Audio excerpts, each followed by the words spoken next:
What's up, guys? This is BrotoGP. Normally, every episode, Rob does a super general, boring, bland, 1983 television-style intro to the episodes. Except, MotoGP is back, and I'm fucking hyped. I'm not just hyped because Rob told me to be irrationally hyped. Not just hyped that Dovi pwned Marc Marquez once again. Not just hyped that Crutchlow somehow got third in the race with a broken ankle, but irrationally, out of my mind, Alex Jones level hype. Oh. That being said, if you think I'm going to breathe this episode, my friends, you are sorely mistaken. So, on 3, 2, 1...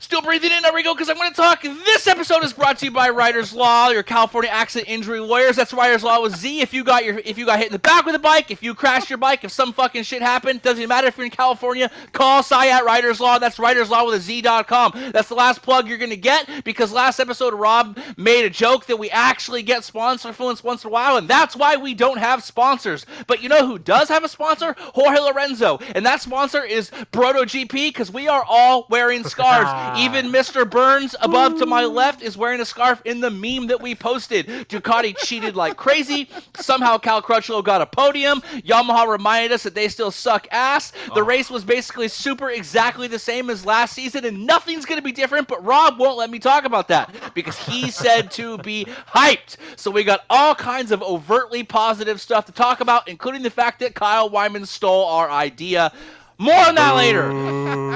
Rob is somewhere around me. I don't care. Dennis is somewhere around me. I don't care. Everett's not here. Kyle is busy having a race team and being a professional, so he's not going to be here. But that's okay because I have a scarf, and this scarf has the cat version of me on it. If you don't know what I'm talking about, it's an overly hipster gray furred cat, which is basically what I am. The other thing we have is the human embodiment of sexuality himself, Mr. Dennis. And then we have... Did you just call me Inoni? Fuck! Yeah, exactly. And then we have Rob, who, fun fact, has never worn a scarf in his life until this very moment. It's my first time there, Alex. You You could tell by how he's wearing the scarf. Don't worry, Rob. We will be gentle with you. First times are a special time. You never forget it. It's not always exactly what you thought. The scarf might not be as warm as you thought. It might not be as embracing and as comfy and as comforting as you thought. It might have been a little rough to actually get it on and figure out how the hole in the head works and all that stuff. But that being said, you might be a little more or a little less wet than expected, hence warping the sweat off your face. That being said, we are going to bring Rob. It's tears. And you know what? That happens sometimes. They can be tears of joy, tears of sadness. It's a confusing time in a young man's life. These things happen, but we will get you through it. That was it. And scene. Episode... Oh, man. That was a perfect... Kev, you didn't breathe for 3 minutes and 24 seconds. Yeah, breathing is overrated. I got too much shit to talk about. You were turning as blue as the banner behind Rob. I did an episode where I spoke to myself, nay, argued with myself for an hour straight without stopping. So if you think I can't argue with Rob and Dennis for an hour straight, y'all are still sorely mistaken. Oh, as Real Kev quick, said, Rob, is the texture of the first time rougher or smoother than you expected? I feel like this is a really nice soft cotton. Oh, okay. It's very, I see. It's very smooth. Not sheepskin? No, it's not. That's a good reference. Oh my God. Remember when you were 12 and you were in elementary school, or you were in like the first year of junior high and you're doing sex ed, and there's different kinds of condoms, and they're like, then there's sheepskins one, but they're not that effective, and you're like, what the fuck are they talking about? What? Who decided to take sheepskin and put it on their wiener? The 800 AD Irish version of Yanone? Yes. Basically, people who fuck. Wait, Yeah. You think he wraps his tool? He brings one condom with him, and it's the same condom. But you know what there's 600 of? His personal scent, which I kid you not is called Amber and Musk. No. 60% of the time, No. it works every time. Yes, because Yanone if you released think a cologne. if you think that the MotoGP opener, on which Dovizioso rides a Ducati full of all kinds of pseudo-legal equipment, in which we find out that Jorge Lorenzo rode with a broken rib, in which Fabio Quartararo somehow qualifies 5th and then chucks it on the line and then somehow still passes Jorge Lorenzo. If you thought we were going to talk about anything other than Yanone's cologne, again, why are you listening to this podcast? You clearly don't know who we are. Sorely mistaken. I think we should do a giveaway of Yanone's cologne. That shit is $600. It's not even as expensive as the helmet that we gave away when fucking Dovizioso won that first race in Ducati. Wait, because we did that. $600 cologne? No, it's Fuck not. yeah. No, You way. can't be serious. It's 500 euros. Holy What? fucking shit! I mean, I'm sure he's gonna sell a shit ton of it and make bank. I bought 9. It better be made out of tons and tons of ambergris for me. Do you want to know why 9? The number of the guy who Yanone's ride he should have. Ooh. Ooh, damn. Damn, throwing shade already. How did that guy finish? Yeah, exactly. How did that guy finish? Title of Rob's sex tape. All right. Kev did the intro. If you haven't noticed, we're talking about Qatar and MotoGP, so let's actually get to some racing stuff. And if you thought that my Writer's Law plug was a little, I don't look at fucking Dennis's shirt or Rob's poster. It's a fucking poster every day. You still don't know what Writer's Law is? Fuck you. I feel like that's like only the third plug you've done. I give that one high marks. I like High marks. Right. Yeah, high marks. What should we start with? Should we start with Ducati showing us that if you're not cheating, you're not trying, or Valentino Rossi? I don't want to talk about the waning glory days because you said you wanted this to be overtly positive. So I want to talk about if you're not cheating, you're not trying, and it's only cheating if you get caught. Ducati.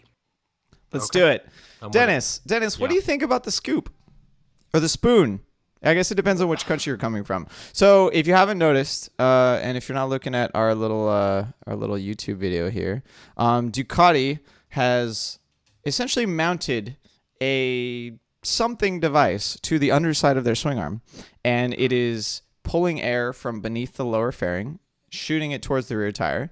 They've claimed now, Gigi actually did a huge long interview with GP1 and has said that the design of this, the intent is to cool the rear tire. I can go into that more later if I want to put everyone to sleep with the technical mumbo jumbo. Everyone else, except for Yamaha, all the other factories have protested this device. Yeah, because Yamaha ain't no narcs. You know what I'm saying? That has That was come one up, of the I'm best sure. memes so far. I love that meme. Oh no, that one's Throwback. circling too. Yeah. That's a knack special. Well, so Yamaha at the end of last year, they started mounting a device to the underside of their belly pan or their swing arm in an effort what Yamaha did was mount the underside and shoot towards the rear. Yeah, exactly, because it was a little too wet. Right. It was a little too wet. So Yamaha wanted to deflect the water away from the rear tire during rain races. They also may have been directing air towards the rear tire with this device in an attempt to cool it down. So Yamaha has already made one of these things. Ducati took that idea and they ran with it. They've now produced something that they probably think is much more effective, that's cooling the rear tire, and everyone else has protested it. Yamaha hasn't, because they know if they do, it's probably suggesting that their device is also illegal. Rob, I'm actually going to go ahead and I'm going to ask you to bring it forward right now because I'm not smart enough to know the dynamics behind it. First of all, my opinion is more power to Ducati. Keep doing what you're doing. Fuck everybody up. But Rob, you're the smart one here. You have a degree in aerospace engineering. Does it actually have downforce benefits? We've never actually seen the profile of this scoop, like the aerodynamic profile, the cord.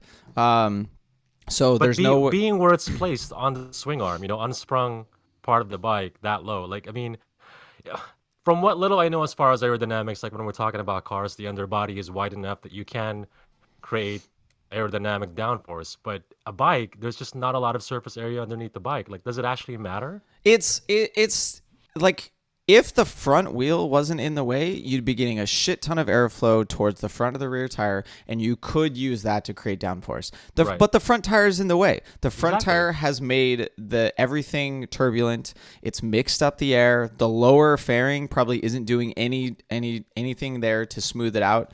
Right. So by the time the air gets there, the only thing that might actually be smoothing the air out is this scoop, but it's directing it up towards the rear tire. Like taking turbulent air and trying to direct it over 3 short little winglet pieces, because this scoop is not actually one long scoop that's directing air. It's actually 3 pieces with a gap in between each one. Yeah.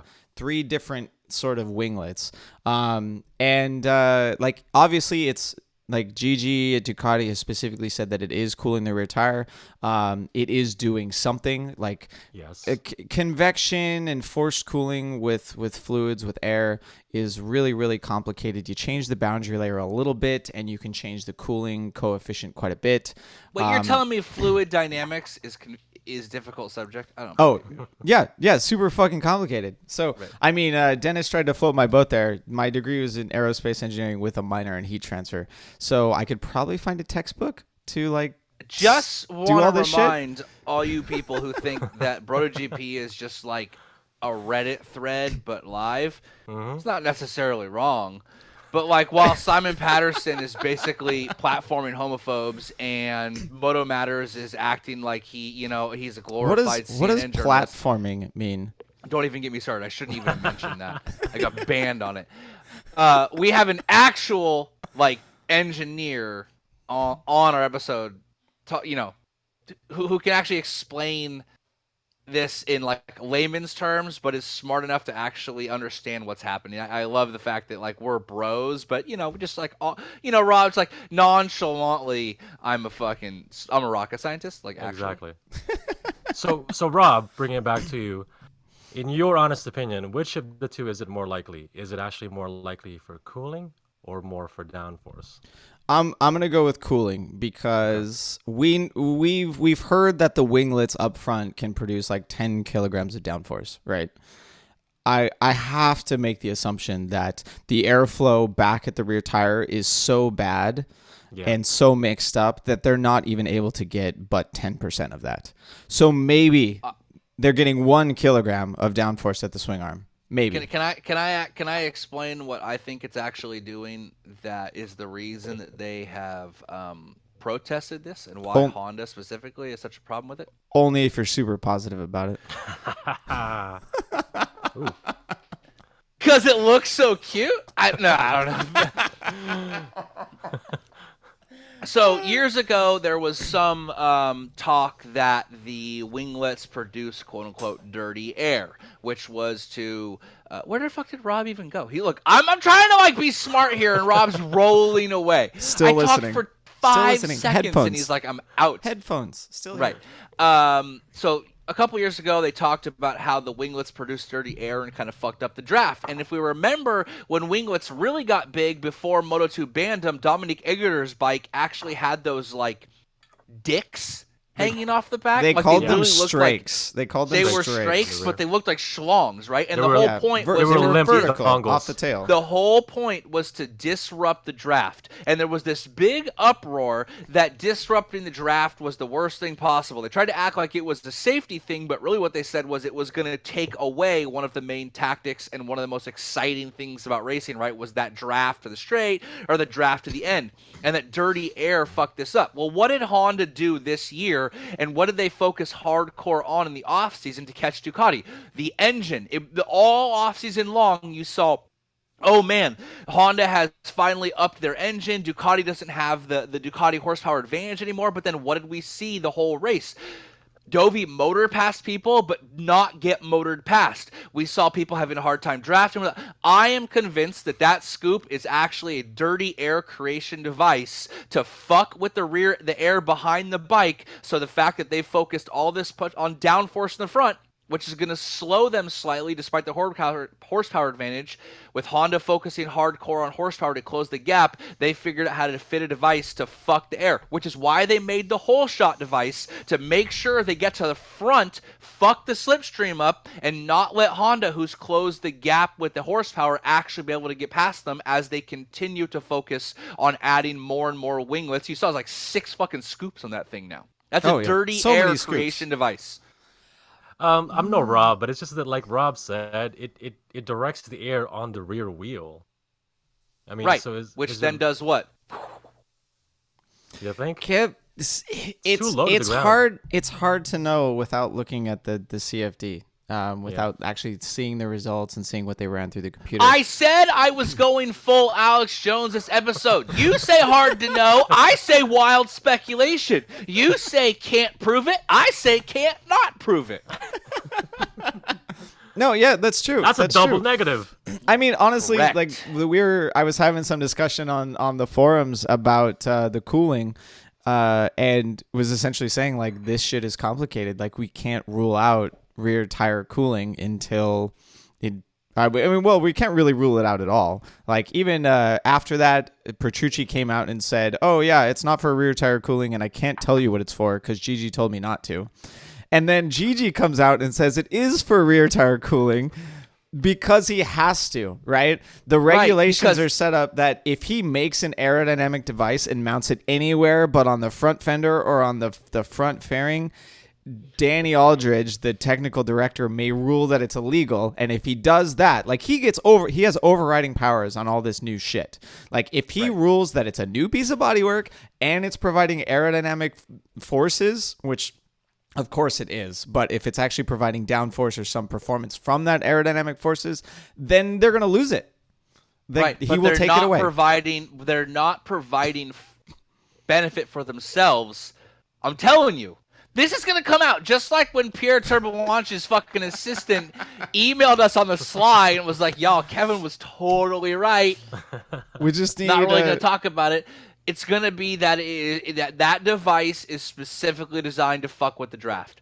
Yeah, so we'll probably find out like the off season after 2019 because they'll have to wait until it's completely gone and then we'll find out what it was really for.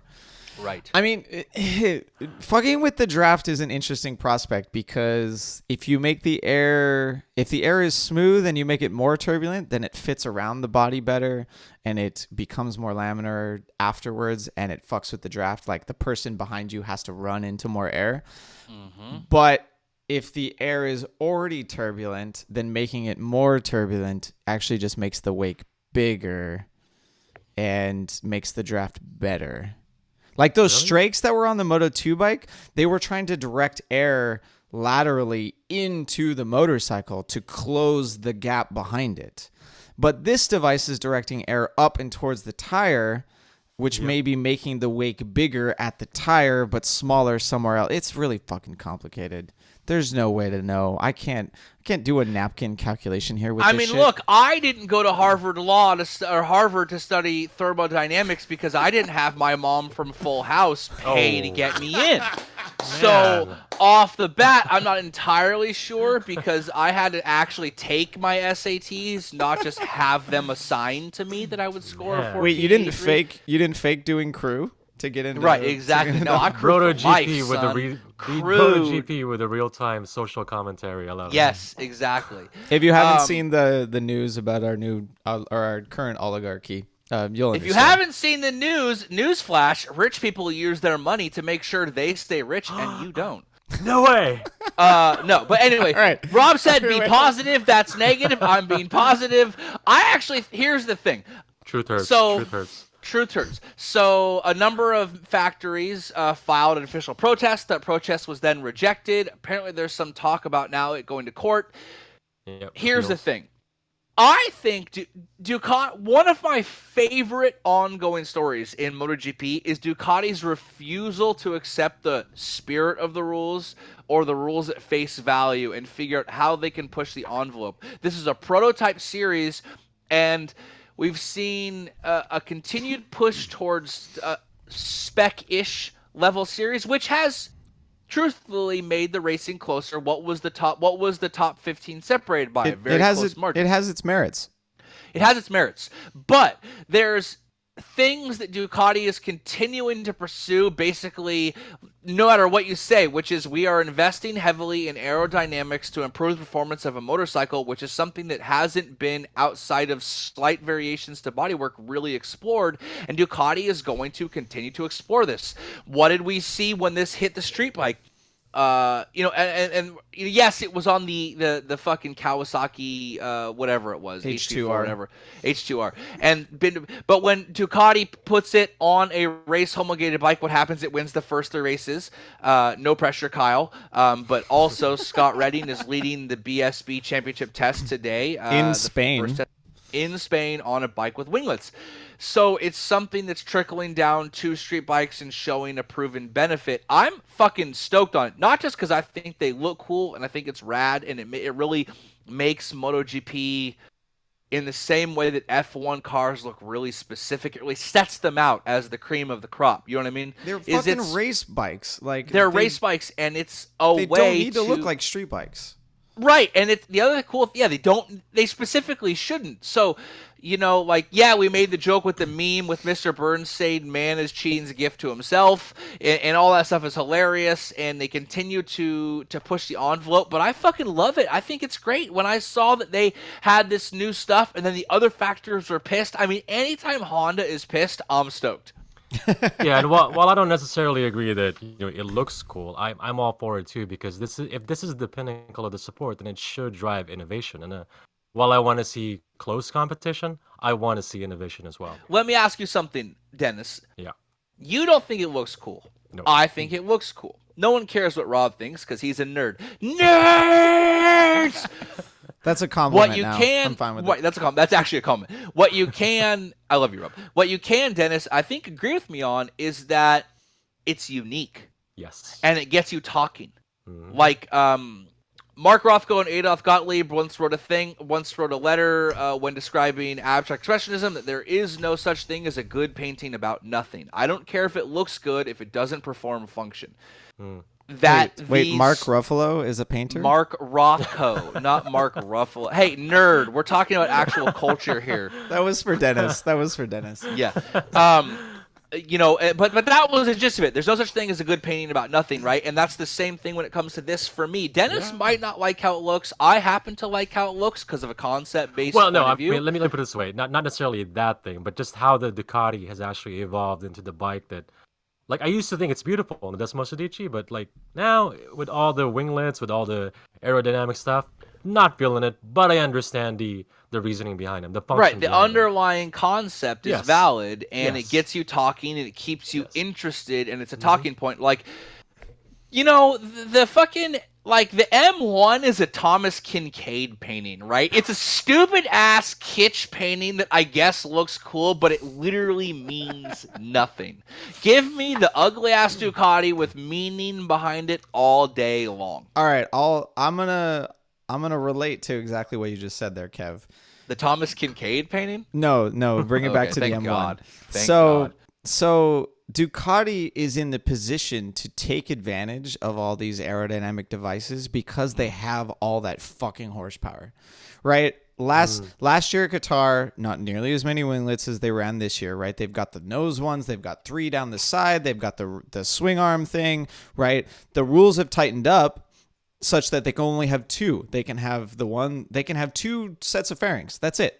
Right? But they still chose to start the season with this one that has a ton of aerodynamic devices on it. What is all that doing? Creating drag. Normally, that would slow them down. But they also managed to find more horsepower in the offseason, just like Honda. They pushed the envelope with the winglets. They're going just as fast. Actually, the announcers made sure that we knew that at the top 3 for the speed charts was Honda for the first time in forever. Oh, God damn it. Yamaha, on the other hand, is not in that position. We know they don't have the drive. We know they don't have the horsepower. They can't push the envelope with the winglets because they will go too fucking slow. Right.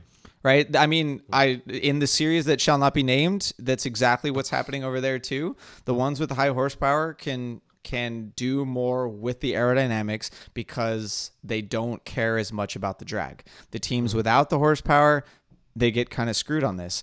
So in that regard, these aerodynamics are probably spreading out the field a tiny bit. But when you end up with a race like Qatar where an M1 finishes 0.6 behind, even though they're down on the speed trap and can't even really brake that well, I'm fine with it. Well, and it's the same thing. Like people complain, traction control and electronics take too much away from it. Well, Ducati is able to provide a mechanical answer to a problem like top speed, and then they have a surplus of this power, which enables them to find a now mechanical answer to another problem. Tire heat. Right? Yeah. Right. Exactly. So I think it's fucking rad. I think it looks cool. I think it's interesting. I think it allows for conversation outside of the traditional storylines. I think it adds an element to it. When I saw what they were doing, the idea that Petrucci said, it doesn't do this, and I can't tell you what it does. And then Gigi's like, nah, it totally does that. And he winked his single eyebrow. That was so rad. I love it. They're not even trying to, they're doing the bare minimum to try and hide it. They're hey, does this do, this thing you're not supposed to? Nah. I think Go ahead, Dennis. The final point I want to add into it is because I'm not like Rob, I'm like the average viewer, is that it's the sexy innovation. It's the innovation that I can actually see. I can't see what the electronics actually do to the bike, but this one I can, as the average viewer, I am seeing something different, and that it could be having an effect on the race, and I appreciate that. Yeah, we've actually talked about that before. It's really hard to see lap time changes, right? If you removed the timing information on the left side of the screen during the feed, you wouldn't be able to fucking know if they were setting lap records or they were 5 seconds off the pace. Right? This entire race, a lot of the journalists, or not a lot, but probably half of them complained that they don't want to see a race that is kind of monotonous and held back for all but the last 2 laps. I don't give a fucking shit. I want to see an exciting race that comes down to the wire, and that's exactly what we got here. Right. We got a race where the top 6 were close for the entire thing, where Cal Crutchlow was able to take his destroyed fucking ankle all the way to the podium, where Rins and even Mir were able to get the Suzuki up there by wasting a little bit more rear tire than the Ducatis and Marc Marquez, right? We saw an exciting race, and that was because of tactics. I saw all those comments about how people were hating that maybe the pace wasn't being pushed, but who cares? It's called race strategy. It's called racecraft, and it was on display, and I like that. Yeah, and for us, for the not casual fan, we can recognize the tactics. We can recognize the strategy. Yeah. For the casual fan, the person that doesn't pay for the feed, doesn't listen to our podcast, even though you should, they just see a group of riders fighting for the lead. Yeah, absolutely. And that's exactly what needs to happen. The race that happened today gains and keeps so many more fans than what we got when Jorge Lorenzo was riding an 800cc M1 and just pulled away at the front of races. Yep. Right. That we know that era destroyed MotoGP until it was removed. Don't ask for Michelins that can set the final or the best lap of the race on the final lap. Don't ask for tires that can make it race distance, because you will end up with those races again. Yeah. Right. So on the same note about how where am I losing? I'm losing myself here. Come on, Kev, you got it. On awesome, right? Is that yes, everyone, especially no Cal memes this time, no Cal stuff. I don't know, man. He fucking, should he even be on a bike? And the dude fucking gets it to third. Again, the opening race of the season, and we have a satellite bike in third. Now, sure, Lorenzo was hurt. Turns out he was riding with a broken rib. We didn't know, but the fact that a satellite Honda can continue to fight for podiums and get them is another example of what Rob was talking about all that stuff working to create exciting racing. He's obviously not everyone's favorite. He's obviously he's an acquired taste, so to speak. I mean, we've definitely been hard on Cal, but that race, that showing, yeah, I can't help but respect the guy. I No, I appreciated mean seeing the finish. whole overarching theme of this episode is 1-star review or 5-star review, no 3-star reviews. Right? Right. We've been giving Cal Crutchlow 1-star reviews for a long time. He's getting a 5-star review this time, and we're totally fine with it. Like, he's not gonna get a 3-star review because he's not boring. Right? The winglets and the swing arm scoop are not getting a 3-star review because we're talking about them. Right? That's exactly what this sport needs. Right. And the idea that Rob, there was some joke that we would leave some BrotoGP stickers on Cal's doorstep because Rob actually lives not that far from him, which would be super funny. Just found that out recently. Or a get well card from BrotoGP, but I hope your ankle feels better, bro, or break a leg. I mean, sorry, but I don't really have anything bad to say about him. The guy took a satellite bike and stuck the thing on the podium, which in a situation where most people wouldn't even been back to riding a bike yet. I hate the cliche ass they're a cut from a different cloth or they're just tougher than the rest of us. Remember last year's intro vid about they're made from different stuff. And trust me, I'm gonna get to this year's weird ass intro vid. It's the only thing Rob will allow me to talk shit on. But definitely a 1-star review. There was talk whether he could ride again or whether he would ever walk without a limp. I mean, he fucking destroyed his leg. And to come... Yeah, we heard some stuff in the offseason that was is Cal actually going to ride again? We Right. also heard that he wasn't allowed to walk without crutches, but he could ride his bicycle, which was a little weird. But he's a MotoGP racer. Exactly, right. You don't need to walk. You just need to be able to put 2 feet on pegs and go fast. He's also a world-class cyclist. Right. So for me, that's kind of another story that I think didn't get maybe as much run as it should have because the protest sort of took on a life of its own and was super interested. And then also because Facebook and Instagram were down all day today, so I couldn't really talk about anything except for people on Twitter. Weird. And only idiots are on Twitter. But and the other thing too with Cal's performance, right? It goes back to what we said. It was tactical, right? It wasn't Mir and Rins going ham to try and get to the front and kind of put on a show for Suzuki. It wasn't Quartararo setting the fastest lap of the race because he was trying to catch the entire pack because he botched the taking off for the warm up lap, right? Well, it was one of the positive things about Dovey purposely slowing it down.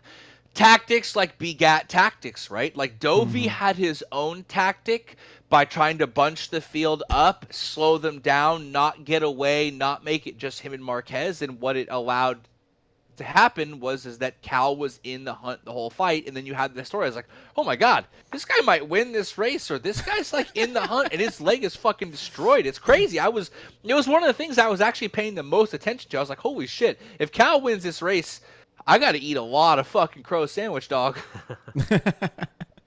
Yeah, I mean, I saw, I think, 5 laps from the end, Dovizioso and Marquez kind of took off a little bit, and it looked like Dovey, he pushed the pace and was incapable of gapping everyone enough for it to be worth it, right? He was kind of, I feel like he was expecting to gap Marquez and just to pull, do 5 laps by himself, win the race handily, piece of cake. But because Marquez pulled up on him and was able to hang there, he was all right, this is not worth the tire. I'm going to pull it back. And then Rins, Crutchlow, and even Valentino were able to pull back up and make it a 5-rider battle for the podium, even though it really wasn't. It was 4 riders. We knew Valentino at 6/10 back wasn't going to be there. And then Petrucci and Maverick were already much further back. But it's just the thing that I like about tactics is everyone has their own idea and we don't know what it is ahead of time. Right? Right. It's something that's fully you're discovering it as it unfolds. Yeah, when Jorge or Pedrosa or in previous eras when they ran out at the front, you knew that tactic was going to work, and you knew that they were gonna just execute it, and it won the race, and you were fucking bored. I haven't learned yet what the best tactic is for these races. At Qatar, it seems to be wait until the final corner, make sure you're in first or second, and then either draft someone or hold it to the line if you're a Ducati. Right. I mean, the tactic really is at Qatar is to be first or second and then have an opponent who has one predictable move he's going to do.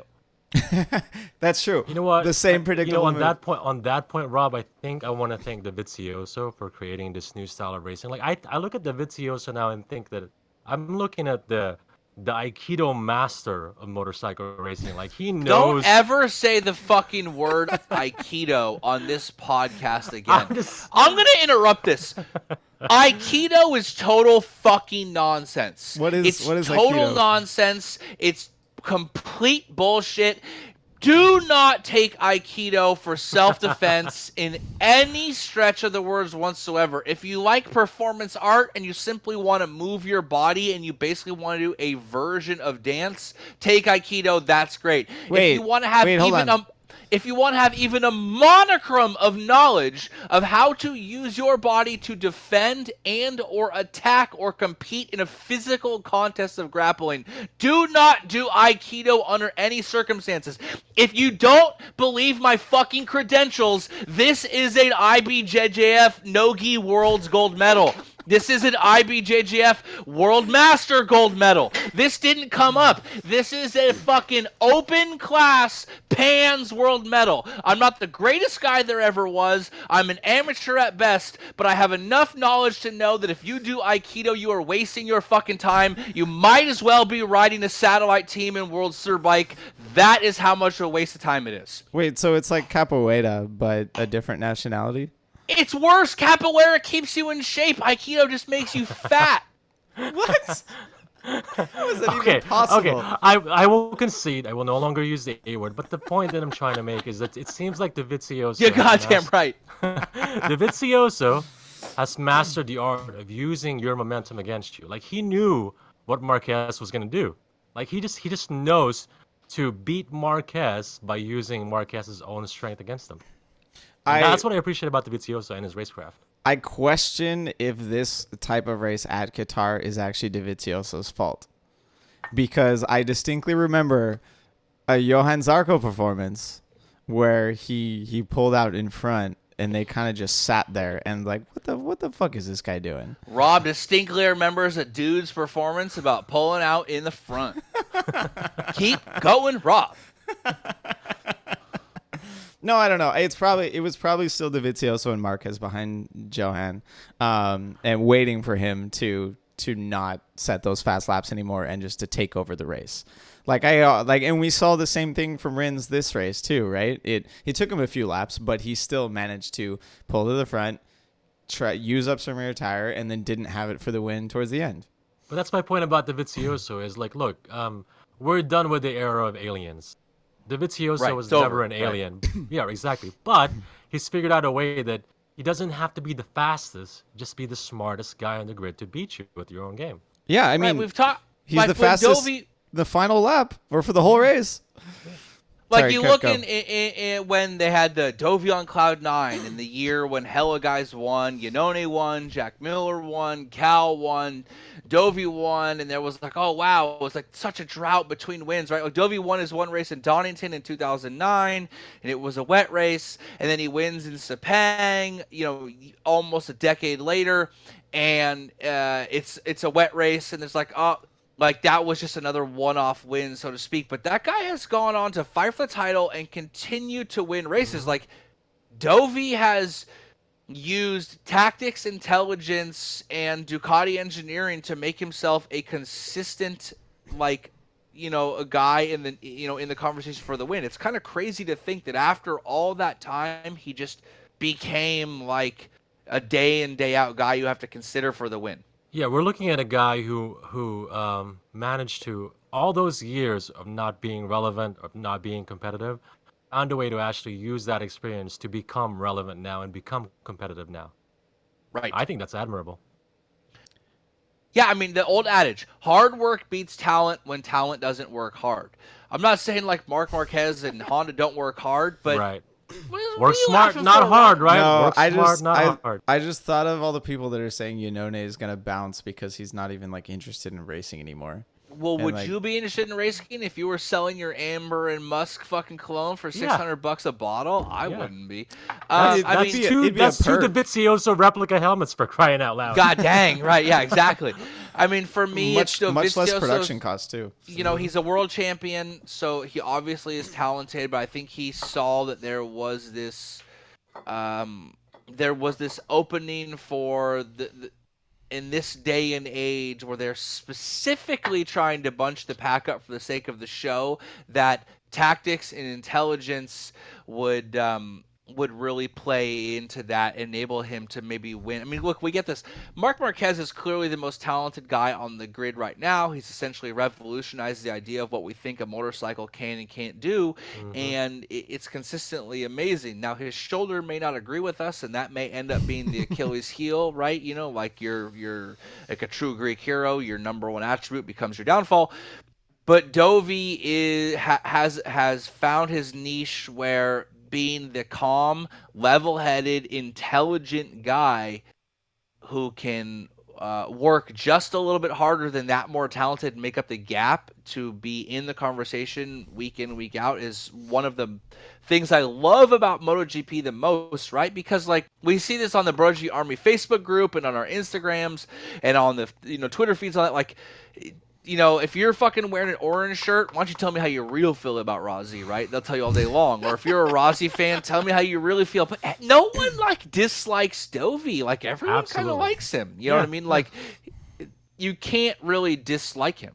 Like you can root against him in the sake that you're a Marquez fan, but you don't root against him on a personal level. You simply root against him because you like Marquez and you want him to win. Or He's not. He's never come off as abrasive. I mean, right? What did he say in the pre-event press conference? His that he doesn't. He said, "I like doesn't big butts and I relax." cannot lie." Besides that, he said he never relaxes, and it's just like, really, dude? Like you're trying that hard? Holy fuck! You gotta respect that shit. Right. Let's transition over to Marquez. We've been talking about Ducati for 40 minutes now. Yeah. Full send on that one. So the one thing that we were questioning kind of before the offseason was whether Marquez was going to change his performance or his tactics or anything about his riding style because of the shoulder. Dennis laughs, so you have to go first, Dennis. Dennis, did Marquez change anything about himself? Clearly no. Not at all. Whatsoever. I mean, other than maybe learning with Dovizioso and having patience, like I'm sure he recognized that Dovizioso was purposely slowing down the pace, and then instead of maybe, oh fuck him, like I'll just go ahead and take off on my own, actually sitting back behind him. Okay, maybe there's that little bit of maturity and having learned that from his rival. And he said he couldn't go faster, like, or he didn't say specifically that, but he said he was roasting the tires and he was happy that Dovi was when it slower. mattered, he was back to his old ways. He stuffed him on the corner. last corner, right? Like I mean, come on. So he learned something up to a point where he needed to do something to win, and then it all backfires on him. But did it backfire?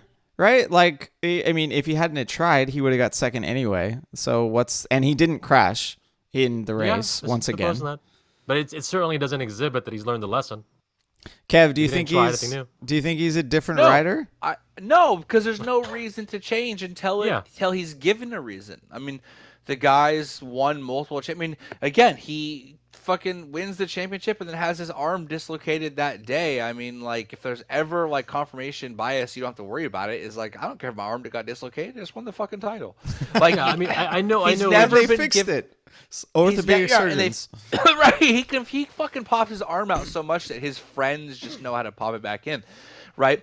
Like, there's no reason for him to change because he hasn't lost the title or been given a major reason to change. The tactic he has still continues to work. I mean, again, he won the title last year not by winning every race. And other than 2014, Marc Marquez doesn't win like overwhelming number of races per season. He wins like 6 races per season, but it's an 18 race season. So he's not winning.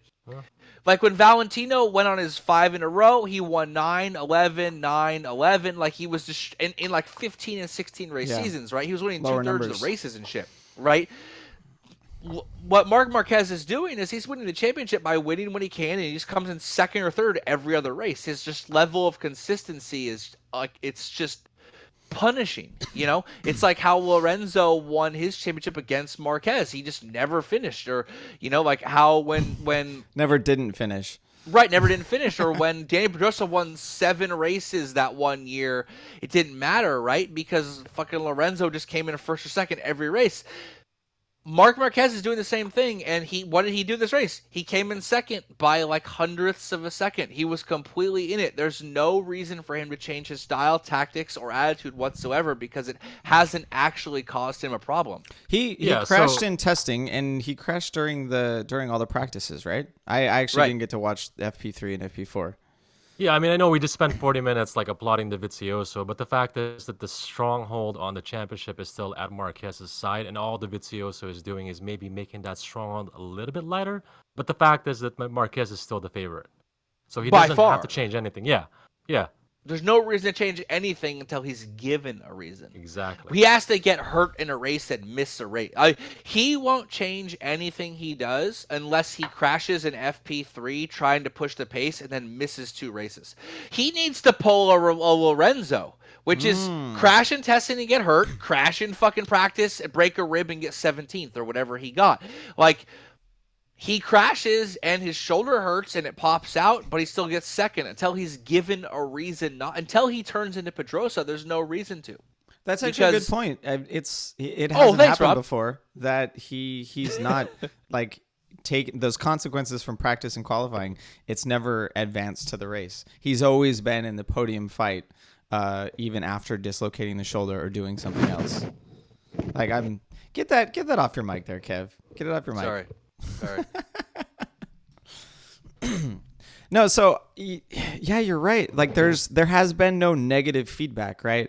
We thought in the off season, or maybe other people thought that the shoulder and the doctor saying, "Oh my God, it was so much worse than we thought," was going to be negative feedback for him to chill. But the second the doctors say, "Oh yeah, this can take a crash in winter testing," he crashes, right? The second. The second he knows that he's at 90% strength coming into Qatar, he has a very comparable weekend to what he had last year. And I mean, and to be fair, not just comparable, it was literally exactly the same. To be fair, he crashed with what doctors said could have been a career-ending injury. Right? Like they told him afterwards, "Oh my God, it was so bad." Meaning if he had crashed on it again, his like arm could have flown off and he would have not been able to ride a motorcycle again. But he still won a championship in that exact condition. He's not going to go into a new season and be like, "Oh, they fixed it. Maybe I should be more careful." No, he's going to think like, "Oh yeah, it was fine last time." He's only he's like 25 now. Like he's not pulling the 40-year-old maturity that someone else think on the grid about how doing. stupid you were at 25. Like how dumb fucking idiotic you were. If you're a dude at 25, how outrageously stupid you were. And to think that level of stupidity made you a millionaire, the best rider in the world, and the cover of like Repsol, and more famous around the world than anything possible. Why would you change anything? Nope, wouldn't change There's a no thing. reason to change anything. Nope. So much You know what I positive mean? reinforcement for being a dumbass 25-year-old. Right. It'd be Exactly. great. I'd love it. I would love that shit. Right. Exactly.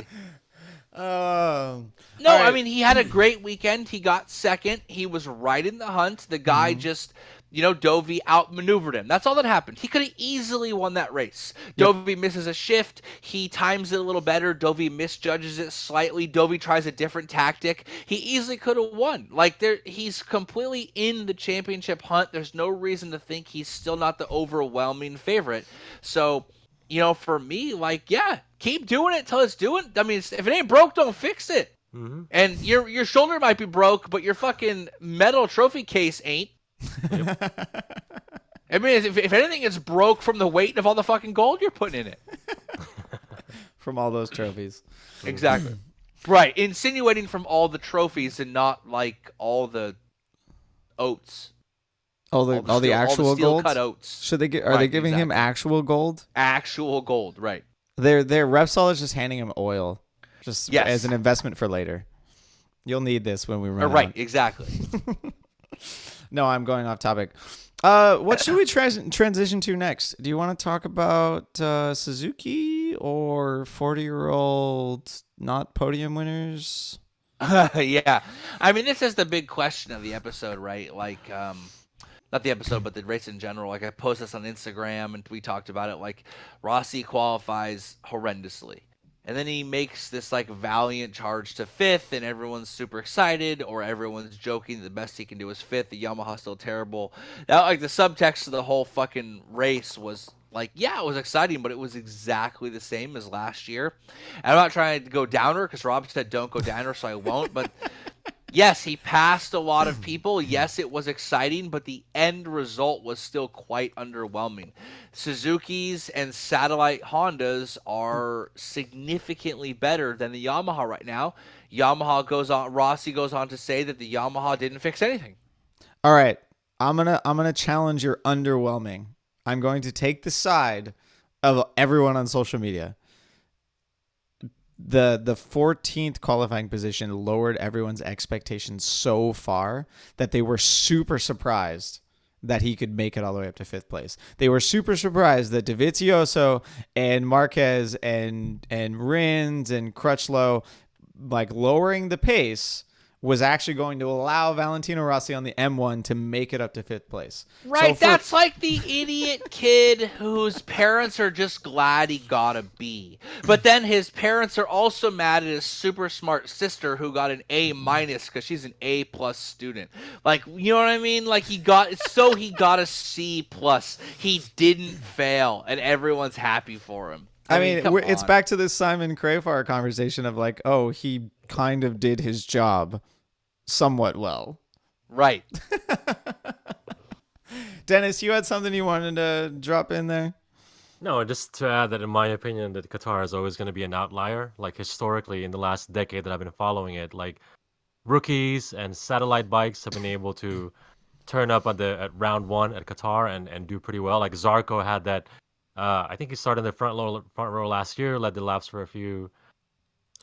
for a few laps. Yeah, even his first year led the race for a little bit and then crashed. I mean, even going back as far as James Hoseland in the Tech 3 Yamaha, putting that in the front row and in qualifying. And then remember Aleix Espargaro when NGM Forward Racing had, like, the not even the satellite M1, but like the CRT M1. He didn't get pole position, but he was en route if he hadn't crashed. But my point is, Qatar throughout the whole weekend is just, I don't know. It complements the lower tier riders, for example, or in the lower tier teams, so to speak. I love how all of your asterisks there were not about lower tier riders or teams. It was literally about M1s. Yeah, just true, all right? Yamahas. and actually, that's a point that I want to bring up, right? We found out from Maverick Vinales that his setup sucks miserably at braking, sucks at point and shoot, sucks at passing, right? But you take that exact setup, you put it on the track all by itself, and it can turn fast laps. What does it remind you of? It reminds you of Jorge Lorenzo, like circa 2013, 2012, when he says that, oh, the M1 is great, but I can't pass anyone because the second a Honda gets in front of me, they stop a little faster, they pull away a little faster, and my lap time is ruined. Yeah, I mean, the overhead shots of Maverick, you could see that once they go into a corner, like, for example, behind wherever he was behind with, as soon as they get past the apex and start getting on the throttle, that his M1 just was getting left behind. Yeah, nowhere. And that's the one thing that Rossi worked on the entire weekend was his riding style is more aggressive braking, which means that he needs to have a more aggressive drive out of the corner. It's more of a V, whereas Maverick is more of a smooth U through the corner, right? A swooping corner. So Rossi go on about that V and that smooth Mav. Oh, yeah. Damn. Rossi set himself up with his riding style and with his setup to have a much better race than Maverick, even though Maverick was on the front row. right? And so the funny thing is, right, a lot of people are talking about kind of the vindication of Rossi, in that Maverick was saying in all of winter that, oh, this is the best M1 I've ever ridden, and Rossi's like, yeah, not so sure. And what do? We get to the first race, and this is a Yamaha track, right? It's mostly really fast. When was the last time corners. Honda won at Qatar? I think 2014. Yeah. Long corners, fast corners, suits the M1 to a T, and Maverick still isn't able to put it together because there are people in front of him, because he can't use the fucking clutch on the starts. Right. So he starts Maverick like a is novice caught in club like racer. a negative feedback loop. He's depressed that the bike doesn't work, but when he gets out in practice and qualifying, if they get that setup that you're talking about, he's able to put in fast times. He's able to top time sheets. He feels good about himself. But So it's he the wrong follows feedback. that route. Yeah. It's the wrong feedback. Maverick is that chick we all know on social media that constantly posts about her anxiety, and she's constantly posting about my anxiety. And what she's doing is she's creating this negative feedback loop where all her positive reinforcement is actually negative reinforcement. If she talks about how shitty things are and how hard it is for her, she gets people that are like, oh, you're so good, you're so strong, or we love you. But then the only way you can actually continue to get that feedback loop is to feel shitty and then post about it. And then what you do is you alienate everyone in your life that is actually positive and likes you in real life in favor of this fake negative reinforcement. And that's what Maverick has done. Maverick is basically living the shitty version of the Facebook profile in real life. He finds it too hard and too disturbing and too difficult to follow what Rossi's doing, which is like, we're going to have to pass a lot of people and the fishing position might not be what we want. He goes down the easier road of the negative reinforcement.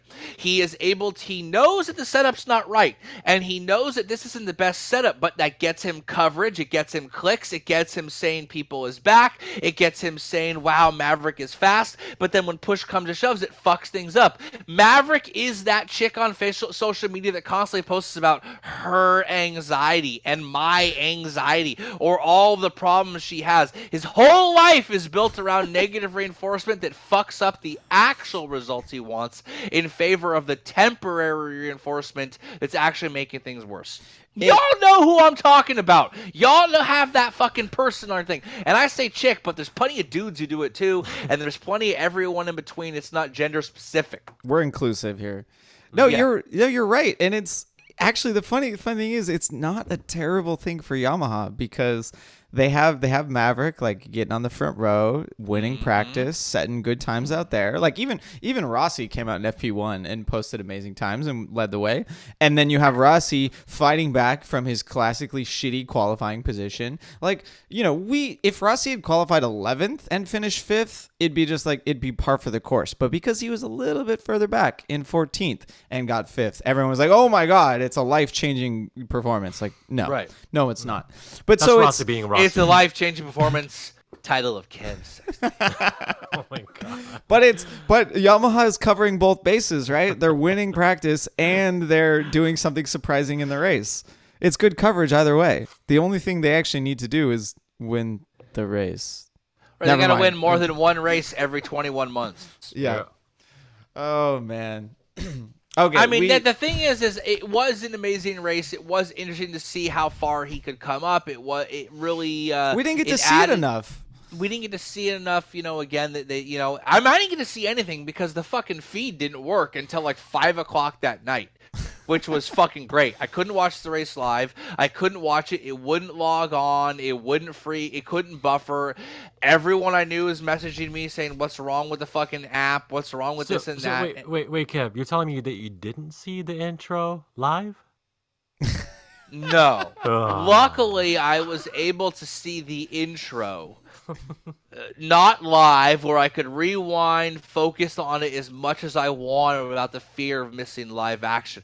I could fully take it in and just engross the idea that the way we're going to sell MotoGP, the way we're going to sell the most exciting motorsport in the world, is to put everyone back in their leathers which are made to hold your body in like a T-Rex position, and in any other mode just makes you like a fat gimp.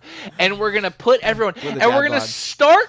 We're going to start the thing with, like, guys working out and doing physical activities, Boxing. which I guess I'm on board with. And then all of a sudden, Taka Nakagami is just holding a welding mask. And then Cal just looking hella pissed. And then, like, Yanone and Spargo are playing video games because that's the only way they're ever going to even sniff coverage on television is by just having themselves on a video game. Or crashing on the cooldown lap. It was the most cringe-worthy thing I'd ever seen. Last year's was like this crazy ripoff of Stranger Things' theme song with like them in a rainy warehouse slapping barrels. I'm like, I don't know, he's mad because he's ready to fight and he's fired up. Why were they shooting fucking arrows like Robin Hood? Like, what was going on? And then they're like boxing or something, and then they're welding shit, and then Zarko's like doing the quadratic equation on a piece of glass, and then he's like, nah, fuck this, like every 10th grade student, and just pushes it over. They didn't even show it shatter. Like, it didn't even, right, if you're gonna break something, it's gotta break. Zarko was like the fucking, like, it was like the least aggressive anger, saying this equation is really bothering me. I'm gonna gently knock this thing over, but not actually show emotion whatsoever. What was going on? It's like they had 3 different ideas. And they're like, what if we showed all these guys showing how good of in shape they are? Because we have to remind everyone that these 5'3", 140-pound guys are actually athletes. They're like, then one guy was like, because they do archery. Right, because they do archery. No offense, but like, any idiot can do archery if you stick with it long enough. You don't have to have any physical capabilities. Look up anyone who does Kyudo, and you'll know exactly what I'm talking about. If you don't know what Kyudo is, look it up. I have a commentary on Zarko being pissed off at the quadratic equation. Or was it the quadratic equation? No, but I'm gonna run with it. I think it was Pole that was writing down the quadratic equation, and Zarko runs up and he pushes over the board. Right, the quadratic equation is really useful for figuring out triangles, and pretty much building a trellis frame is nothing but triangles. And KTM ain't doing so hot with that. The worst thing I ever did was make a quadratic equation joke, and then Rob has to literally take it literally. I did. I'm sorry. Nerd dad the worst. Like, how? It's not, and people are gonna give me shit. It's actually the Pythagorean equation, but quadratics, it's close enough. Whatever. You're really not improving this, Rob. You're not improving it. I love this. It's the Pythagorean theorem, you idiot. Yeah, I know. Idiot. You're so stupid. Fucking stupid. Like, remember old school? What is he doing back there? Mom, the meatloaf. I was watching the feed live, so I was pretty much like, I had no choice but to watch this intro, and I was like, man, it made me wish I couldn't log in like everybody else was when I was watching that video. It was like Clockwork Orange. They had my eyes peeled open. They were just force feeding me that shit. And I was waiting. This must be getting better. This has to get better. I was like, please get better. But it didn't. I mean, let me set the stage. You're a guy, right? You're like, oh my god, MotoGP is the coolest thing ever. It's so fucking rad. This season's gonna be awesome. I'm bringing my friends over. We got it live. We got it on the big screen. Or you're Rob and you're in Temecula. You're at a fucking winery with a bunch of people, and you're like, guys, this is gonna be the shit. I'm telling you, you have no idea. It's 2 fucking bikes, 2 wheels, no cage. It's dangerous as fuck. It's in the desert, in the middle of the fucking night. You know what I'm saying? Fire's shooting out of the fucking tailpipes. They're leaning. They're scraping elbow. This one dude is such a maniac. His shoulder's not even attached, and he's fucking scraping elbow. This is how dope it's gonna be. The lights go off, and then you see Petrucci, who looks like that guy out of high school that looked like a dad in high school. Like he was going bald a little too early and like had facial hair in 5th grade. You know what I mean? Like, he was like 6 feet tall in 5th grade, but then never got any taller. So then by the time you were like a senior, you're like, wow, man, like Dan is just like a normal dude. He looks like a 30-year-old guy who kind of like hates his wife and is annoyed, and his kids are kind of stupid, and he's Blends over in it. with the teachers. Right? This is the guy, and he's fucking doing archery? Like, is this the Olympics, guys? What are we watching? You're like, no, this is a sport. They're just showing you how fucking sweet they are. And then you got like a settling torch wielding Nakagami, and you're like, who's that guy? And you're like, he rides for the Air Asia team, which is an airplane, but he's like, oh no, the best part is that then they show Marquez and Lorenzo put their hands together to boom! arm wrestle Over the top style.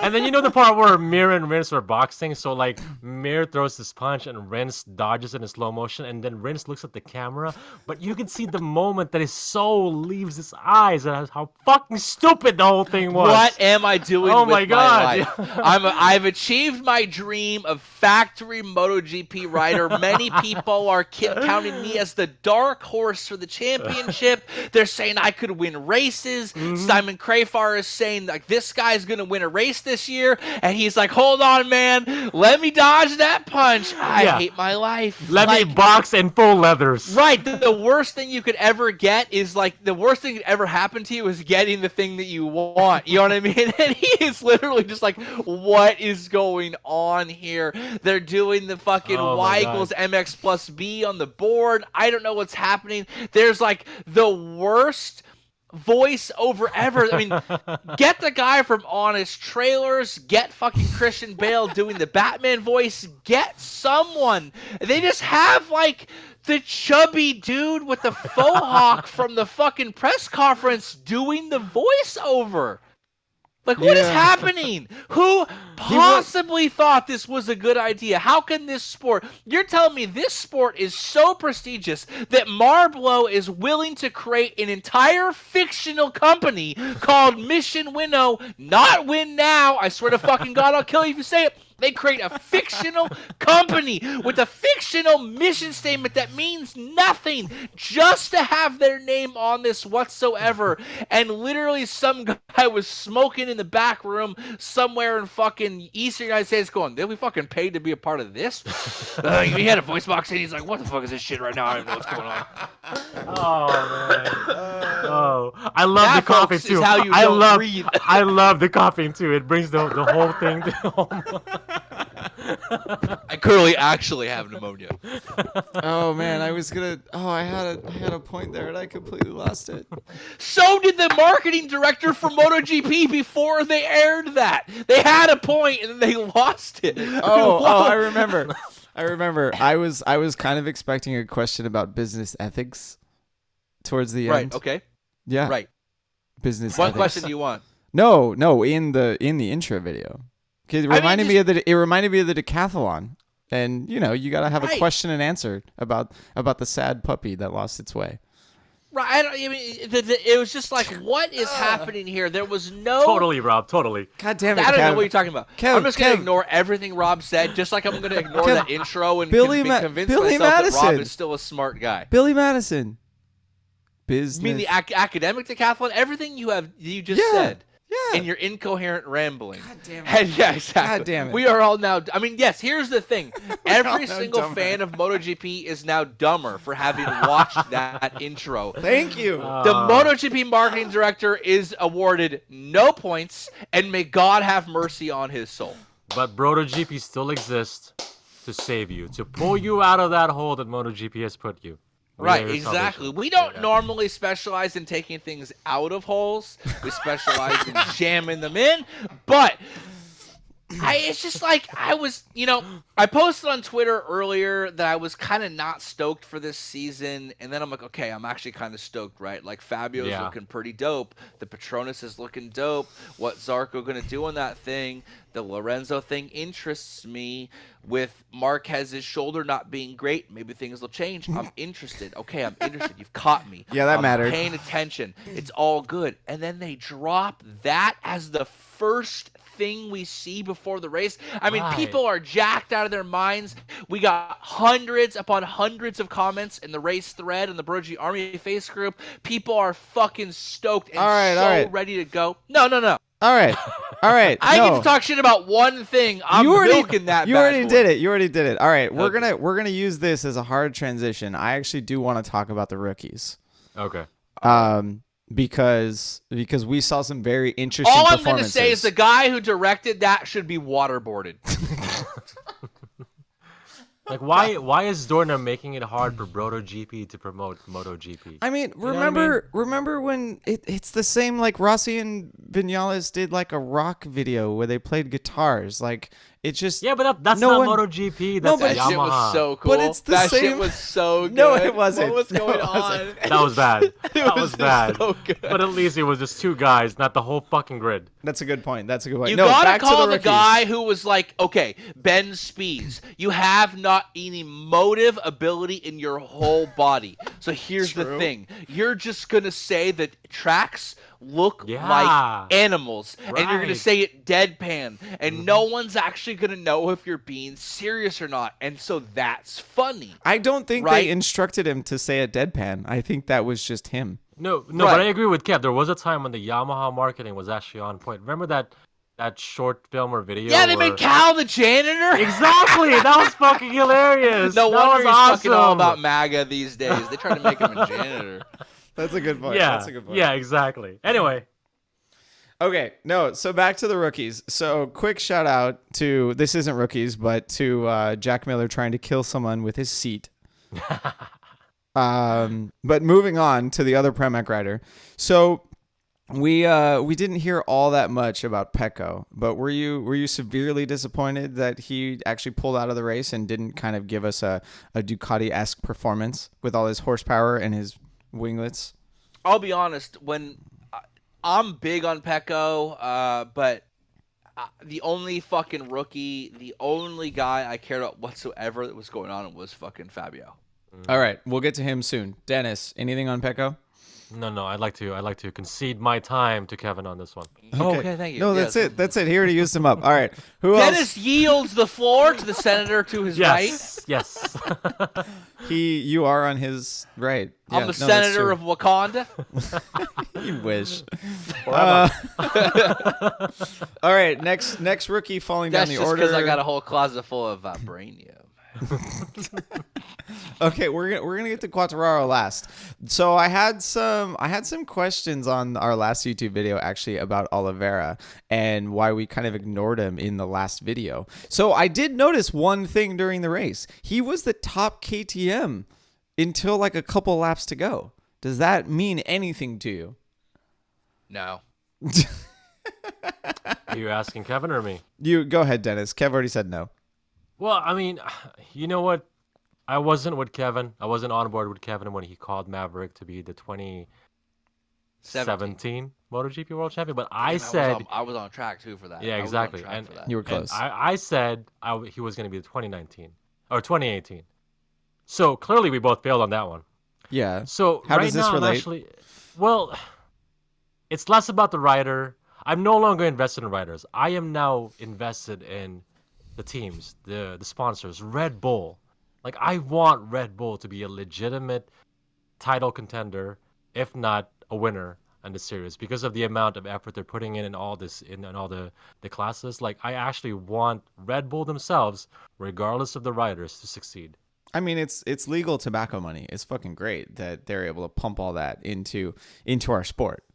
Right? Yeah, I make no statements about endorsing energy drinks or tobacco or whatever, but I appreciate any entity that puts any kind of effort. And you know what?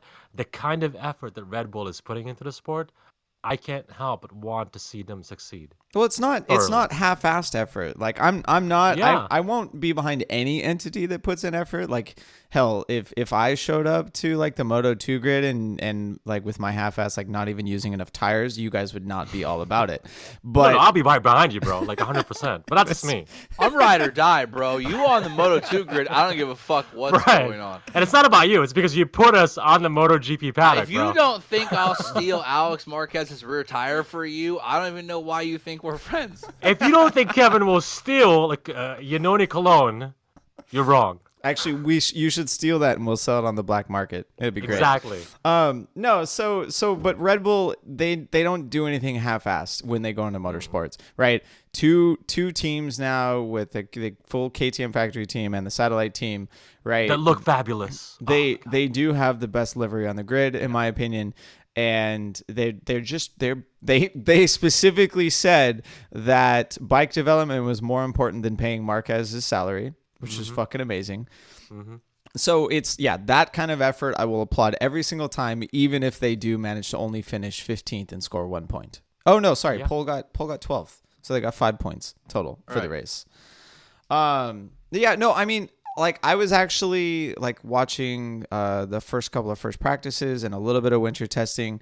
The stuff that I'm gonna say this. The stuff that Simon was saying about Olivera coming in and not knowing what a GP bike is supposed to feel like and just riding it was actually reference is different. Yeah, it was actually helping him out to have a good performance. And in the race, that seemed to be doing quite well. Like he finished 1.3 seconds back from Zarco and 2 seconds back from Pole. Like solid performance for a rookie. Like Hafish was a further 27 seconds back or something, right? So to be an inexperienced rider, Olivera is ahead of the curve at the moment. He's just still handicapped by that bike. And I question if he's ever not going to be. He's going to have to move off to another team in order to not have to I be don't in know. that situation. I have faith in Tech 3. I think they just need time. To go from because Rob wants irrational positivity this episode, to go from something that bugged me in the preseason, which was, again, like the problem I have, I don't really care that Marc Marquez is winning, but I feel like he is being unchallenged by wave after wave of rookies because they're being shackled to shitty bikes. Zarco goes to a satellite Yamaha, which has rev ceilings and all that stuff. You see Tito Rabat goes to, the Tito Rabat, Scott Redding, Jack Miller. They all go to these shitty bikes. And then what did I see? I saw a bunch of guys. And then you see Franco Morbidelli goes to the shitty Mark VDS Honda, right? And I said, great, this year, what are we going to see? We're going to see Fabio, which I'm stoked on and have been for a long time. When he won, I was freaking the fuck out back in Moto2. He's going to be on a brand new satellite Yamaha, which just has never really been like a title fighting win, gathering bike. It's a brand new team that's going to suck, and we're seeing Pecco on a satellite Ducati, which is kind of lame. I want him to be on the factory team. And we're seeing Miguel Oliveira, who is a fucking beast of a rider, going to a satellite KTM first year for Tech 3. And I was like, man, I want to be stoked on these guys. And I feel like they're really a generation of talent that's going to compete, but they're shackled to bad bikes. But then what did we see? That Petronas SRT bike is fucking legit. That team gelled quick. He scored. I mean, he was fast as fuck. I'm talking about Fabio here in all the tests. He qualifies super well. Fastest lap of the race. He stalls on the grid, but he is a rookie who many people thought was surprised that he got called up. Right? And then because of like weird performances, before he gelled, and then he finds himself fifth on the grid. He's one of the main talking points. There's obviously a lot of emotion. He's young. You saw him grabbing his head and diving down when he stalled it, all that stuff. He's obviously got a lot of emotion, but that was I'm stoked on that Petronas team. A lot. That was I mean, I still think that Qatar is not going to be indicative of anything, but I'm there with Kevin. I love seeing a new outfit come on into the competition or the grid, and then have a good showing. I love that. It's fresh. You know what it is, right? It's just fucking money, right? Oil money. Yeah, exactly. Because buying your kids SAT level money. Exactly. Because what do we see out of KTM? Bro, you gotta get over that, man. like KTM was always kind of pining for that third factory bike, but Zarco maybe got it, but still had 500 RPM less, and then Hafish was 1,000 RPM less, right? On last year's bike that was shitty, and Zarco never really got the new stuff. Petronas comes in with all their fucking oil money.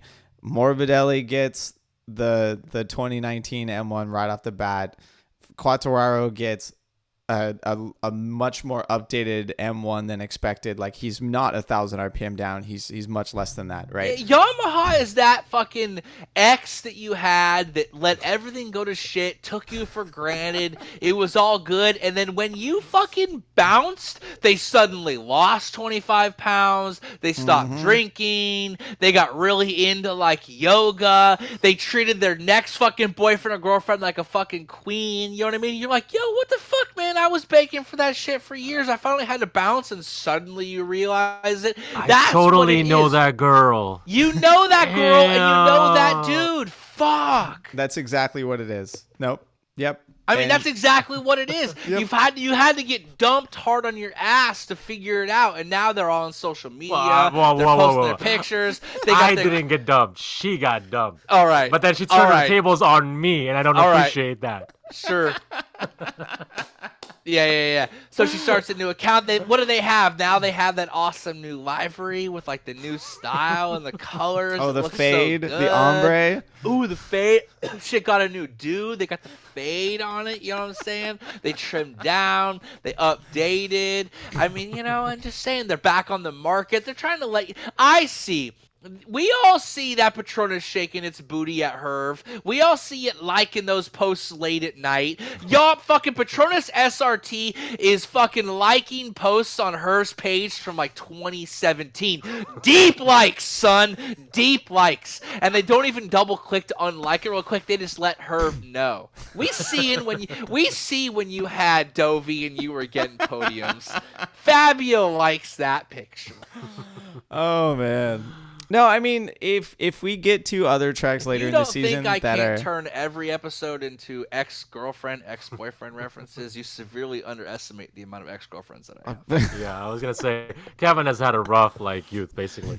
You missed where Danielle filled up his wine glass like off camera with him just like holding it. That was just like he was like this. I'm jelly. He was like this, and wine just appeared. Yeah, it just, like out of nowhere. And it wasn't even a short pour. Like it was like a 2/3 of the glass. And all of a sudden, I was willing to give up my entire man cave to know what that felt like. An entire man cave, which has a whole series of vlogs dedicated to it. See the rest of the videos on this page. On the YouTube page. I'm just getting started, bro. Mm-hmm. He even said bruh. Bruh. Title of Dennis's sex tape. Just get started, bro. All right. No, I mean, when we get to other Yamaha favorite tracks, I will definitely be looking out for Quartararo. Like, even I suspect that if he had started the race and he had stuck in the pack with even with the Suzukis, with Marquez, with all those guys, he wouldn't have burned up the rear tire as much. He would have had a lot more towards the end of the race and would have had a quite a good finish. Like, maybe he's a rookie, maybe he crashes out or something. But so still. I agree with Rob. Like, I'm not convinced yet, but will I be keeping an eye out on Quartararo? Absolutely, right? I mean, say his last name for us again. Quartararo. Thank you. Dang. Would you like it in French? Because I actually took 2 years of French in high school. I don't know why, because I lived in fucking Salinas, where Spanish would have been a lot more useful. Whoa. I took 3 years of French in high school, and I live in San Diego, and the border is right fucking there. Like, who's the idiot here? Come on. Thank you. I've been waiting for somebody like you to make me feel better about that decision 2 years in high school. Thank you. Duolingo is not helping me enough for my Spanish, even though I went to Mexico for Christmas. Yeah. Anyway, back on topic. I will keep an eye out on Fabio, but I'm not quite convinced yet. Kev is convinced. I mean, the next track. I'm irrationally convinced on Fabio. Solid. I mean, Argentina's coming up. It kind of lends itself to the Honda and the Ducati again. Dude, this has been like one of the most awesome March in a long time. Like, we have like round 2 of World Superbikes coming up, another racing series that will not be spoken coming up, and then we have another MotoGP round before the month is over. And my birthday's coming up. Boom. Best March ever. Okay, right. wait. Ever. How many races does Ducati win in a row before, like, across all classes? Kyle Wyman. Why don't you tell us? By the way, Kyle Wyman, like the last episode. When does BSB start?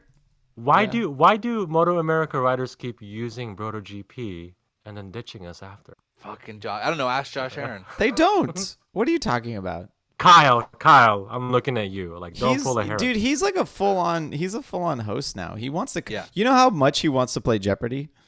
Jeopardy's coming on. Jeopardy's coming back. He used to be GP Army. Don't. I will not he say didn't. No, he what didn't. it is, but the KW Army thing that's coming up, I highly suggest you get on that one on the ground floor. And even if you're confused by KW Army being a K-pop hashtag right now instead of a motorcycle one, just stick with it. It'll be fun. Yeah. Stick with it. Also, K-pop. Also, K-pop is way more popular than motorcycle racing. I mean, Argentina. I'm looking forward to Argentina because one of my favorite things is, speaking of Facebook and Instagram being out, I want to be on Twitter, is that we have a race in Argentina, one of the most beautiful countries in the world, certainly in South America, and we will hear endless amounts of Brit journalists complaining about how long it takes to get there. Because if there's anything that people relate to, other than claiming you have to work really hard to get into college, but then buying your ability to get into it, it's that complaining about your all-expense paid trip, which includes plane flights, long drives to the Argentine countryside to go cover one of the most fun sports in the world and get paid to do it. So when Simon Patterson, who recently blocked me, is complaining about how long it takes to get to this track and how out of the way it is and how it's so hard to be gone from his home from so long on his job that takes him all over the world, that's the thing. Other than the racing, I'm most interested in is watching the ungrateful shit faces who cover this sport, who basically have no level of perspective whatsoever. They're basically Krusty the Clown with when they told me I couldn't relate to the most honest man, I threw my caviar in their face. It's the same fucking right? What, man? If you Kev guys is at triggered. BT Sport, Kev, yeah, you're I triggered. am triggered, right? If you don't like the guys at BT Sport complaining about how long it takes to get to a track way out in the middle of nowhere in the Argentinian countryside to watch, motorcycle racing for 3 days unimpeded, what the fuck are you even doing covering this sport for? All we need is just to make sure our Argentine people, not even really the average person or whatever, but let's just make sure no one gets held up at gunpoint. Hey, just to go back to Rob's question of how many races can Ducati win in a row, no Ducati has won in Argentina yet. That's true. Thank Iannone, circa Yeah, 2015. pretty much. Right? Absolutely. Pretty much. Okay, but there is a chance. We can keep it going, right? We've got 3 more races, right? So that would be 7 if Alvaro Bautista sweeps it again for the triple-double or the double-triple.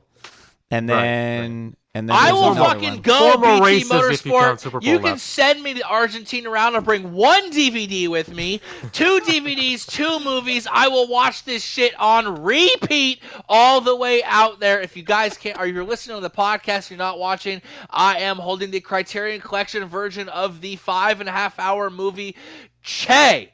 I will rep that shit start to finish. You don't like the long drive on a bus out there? 5 hours, watch this shit. Benicio del Toro putting on a master performance. Yeah, I threw it. I don't give a fuck.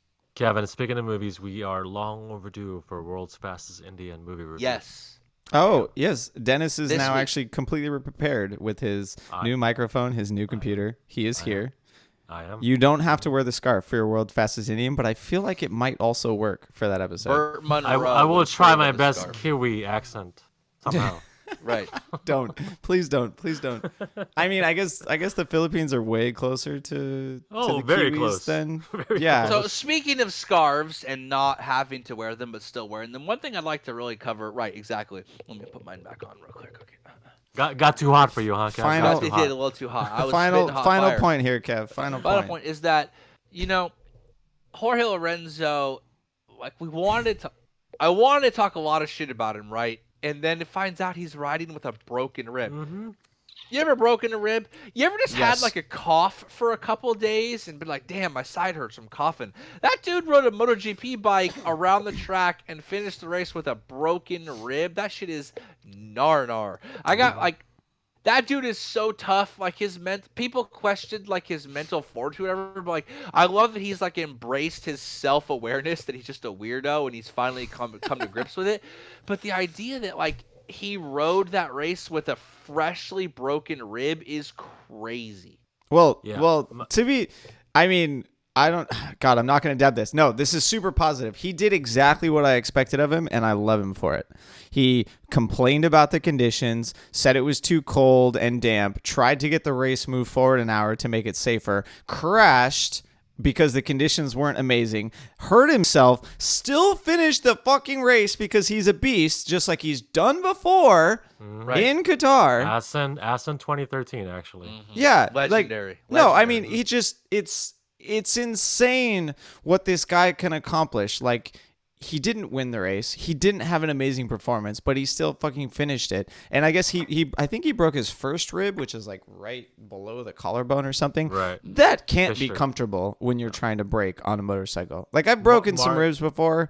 It worked out okay.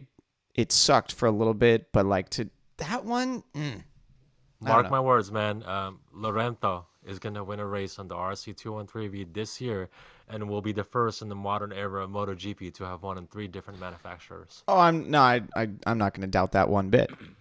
Like, people do. People do. They shouldn't. They shouldn't. Well, they will. He's a better rider now. They don't believe in his scarf, bro.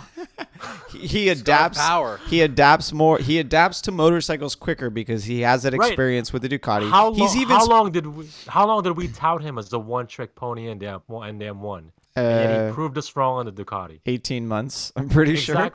Right. So, but I mean, even if it takes him half the time, 9 months, that's still this season, right? He may win Valencia, but it'll still be a race. Yeah, absolutely. No, I mean, he specifically says that adapting to the Honda is easier than the Ducati. Which is what a certain somebody also said who's no longer racing. Wait, which one? Wait, Stoner. Oh, yeah, that's true. Yeah, Exactly. He went quick. He could adapt to anything. God damn it. All right, I think we're gonna close this one out, guys. Right. In reference to Dennis's previous comment, if you watch the 2005/6, depending on what part of the world you were at for, was released, epic movie, World's Fastest Indian.